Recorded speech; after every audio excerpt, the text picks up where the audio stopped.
like at the very early stage, you're scrabbling around for resources. So it's like, you kind of go over to one person, you're like, hey, I've got this. If I get this, can I have this?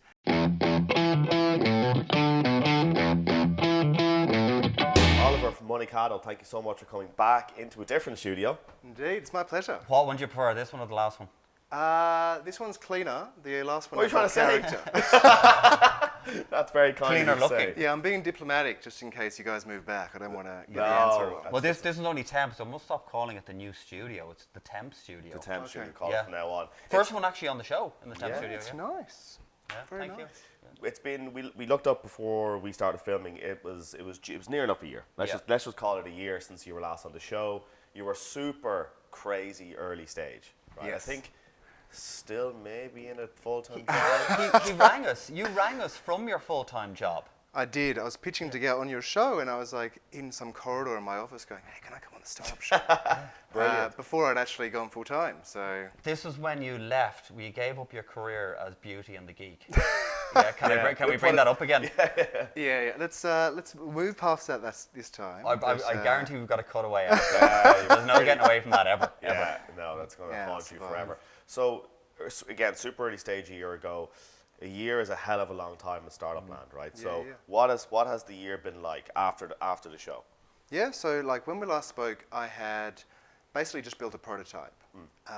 And it was very basic. It was just a chatbot to help people get a sense of what they might spend on their holidays. Okay. And we used that for 3 or 4 months, and it was super useful. One, to validate the underlying idea, but two, to get a sense of what people really wanted.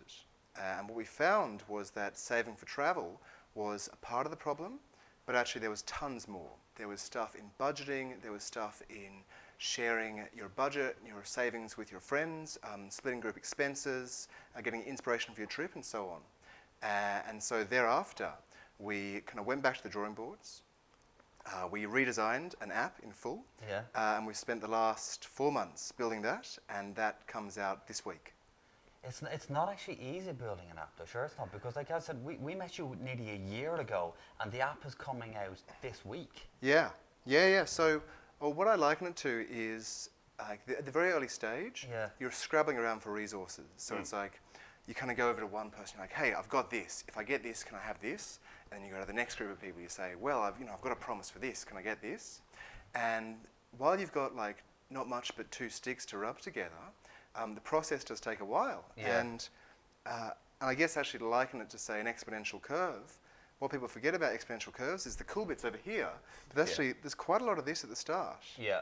And that's a very necessary part of early stage entrepreneurship. It's quite cool. And you got into Founders Factory, Yes. the accelerator. So congratulations on that. That's obviously huge validation for the business. What was it like getting into that? Was it a big application process? What did that look like? Yeah, it was pretty intense. So normally they take businesses which have teams, products, and customers. And at the time that I applied, I had 0 from 3. So how did you get in there? Lied, apparently. I think it was called Beauty and the Geek. Look, it was a lot of, I guess, when people are making a bet at that stage, it's more about, do you like the problem space, and do you want to take a bet on the entrepreneur as a person? Yeah. So I had a lot of meetings with the guys at Founders, meeting with a lot of different people within the teams, so they can get a sense of me, I can get a sense of them, and to see, is there actually value in joining this early?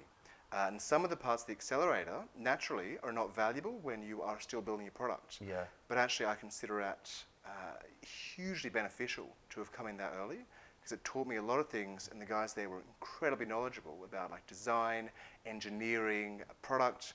So all these areas which you learn early and which really accelerates your growth. Did it help as well? Because obviously there's so much focus, not just around startups, but also around fintechs. And you obviously being a fintech company, was there more of a focus and more of an ease getting in because that's the market you're focusing on as well?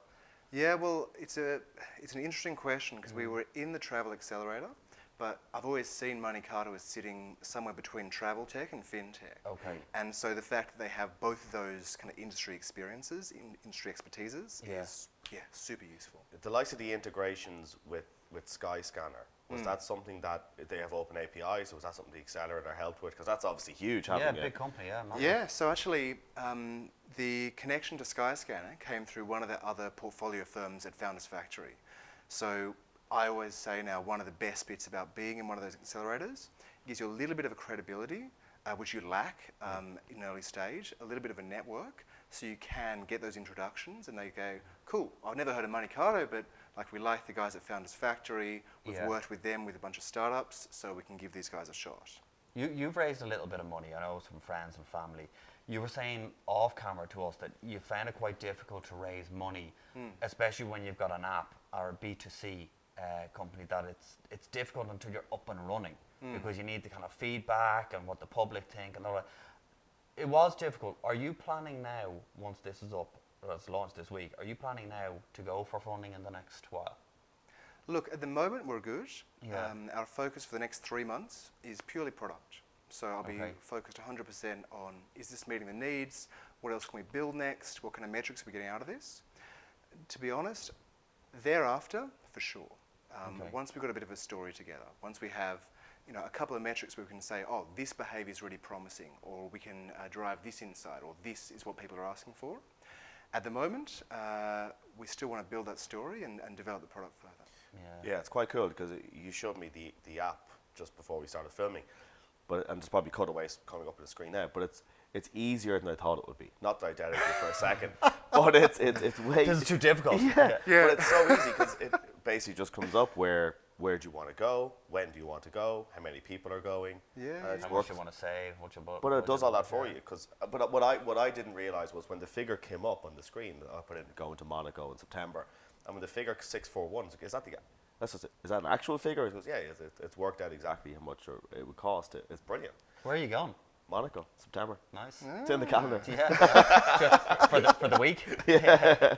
But so it's super easy to use. How much user testing was around that, right? Because you do see apps that come out initially and they can be just super complicated to use and not all that easy, and the app flows very well, if you want to put it that way. Thank you. Well, truthfully, good user experience for a B2C is table stakes. And what we found is the majority of my time for the last 2 months has been taking out earlier versions of the app and testing. So I've probably done 5 user interviews a week for the last 8 weeks at least. Oh, really? Okay. Because there's, from the really big things like, oh, can it do that? Can I do that? Oh, I wish it did that. Right down to like, oh, just watching people, if they hit that input form and they have to tap out of it to tap the next button. Tiny things like that. You combine dozens of them together, and those things in accumulation are the difference between like a really nice, pleasant user experience and something which kind of pulls you out and goes, oh, I've got to work through this, and it's cognitively difficult. So that is the most important. It's something you like, when you're working on it yourself, like you don't see those. You genuinely don't see it because it's only like, you're in it every day. Work. Yeah, this is perfect, that's fine, yeah. But then it's only when someone actually uses it. Like we even found ourselves when people watch what they describe the startup ban as being compared to what we describe as being, you're like, what? But it's interesting when you get that type of feedback, isn't it? Because you're kind of like, oh, that's where they prefer using it. That's what they prefer to look like and things as well. What's you had mentioned around food and drinks and give you a real cost. That can be a killer, right? Especially if you're going away and you really want to, because it's a budgeting app, right? And you want to budget, okay, it's 641 for flights and accommodation in Monaco for that week. For the Monaco, it's like it's going to be 13 quid for a beer or whatever it is, and you're going, you've under budgeted there. Big time, right? Yeah, I think so. But it's interesting, because especially if you go away with a group of lads, right? Because you're only going to go, how much is beer? How much is booze? Like to go out and blah blah. And then the likes of Web Summit in Lisbon, we go, people, a glass of wine's 50 cents in Lisbon, and blah blah blah. But it's not really. I don't think we had one glass of wine that was 50 cents, because you're going to time out in all these places and it's 5 or 6 quid. What way do you gather that information on the price of food, the price of drinks, that sort of stuff? So we found this to be a really big problem insofar that, exactly as you said, people didn't really have a sense of how much they'd be spending on a holiday. So we gathered data from 2 different sources. For the flights, we have live prices from Skyscanner. So the prices are distinct for your actual route and date, so it's a live feed. And then other things, like you said, accommodation, food, alcohol, activities and transport. We're pulling data from a crowdsourced database of what people actually spend in destination for 180 countries worldwide. So we can get an accurate sense of, say, you're going to Lisbon, we know how much hundreds of people have already spent on alcohol in Lisbon, and you can select, cool, am I more than most people, less than most people, right on with most people? and get a proper sense of what your trip will cost. That's quite good.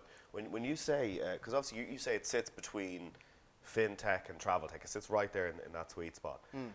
Let's say I put in the trip where you're on to Monaco in September, it comes up 641. Is it a possibility down the line where I can book that now and then pay monthly through Moneycado? Is that something that you're thinking? Because that would be brilliant. Yeah, so the pay monthly thing is interesting. There's a lot of providers that do it at the moment, and they do it with credit. And truthfully, for what we're trying to do, we want to avoid that as much as possible. What we are doing is to say, link it up with, for example, activity providers, which you can bookmark as you go through. Okay, yeah. And then say, cool, you're going to Lisbon, here's a city bike tour, which costs 50 euros.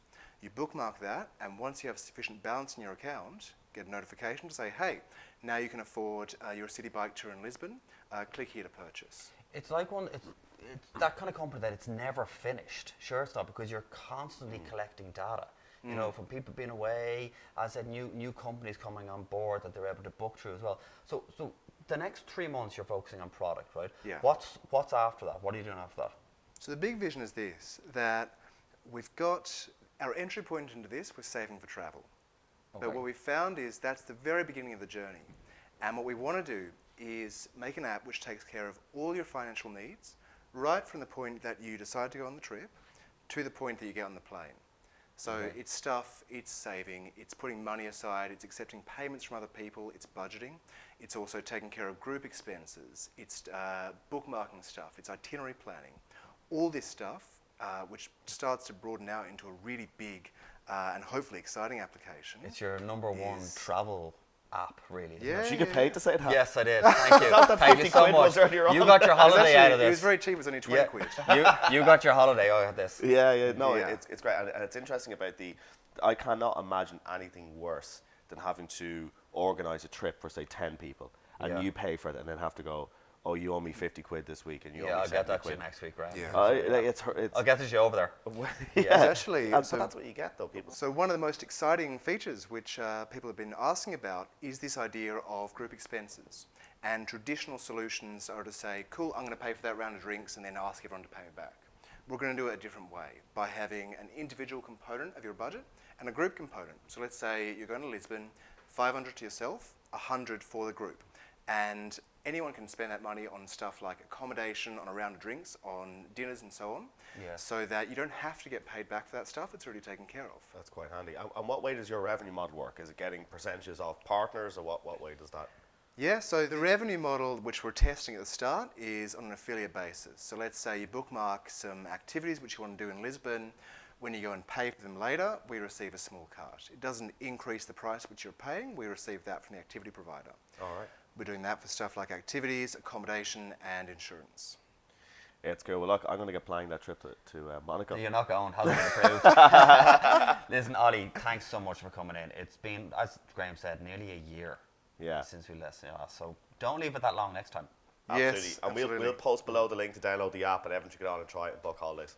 Perfect. Thanks so much, Cool. guys. Cheers, Ollie. Thanks so much. Take care.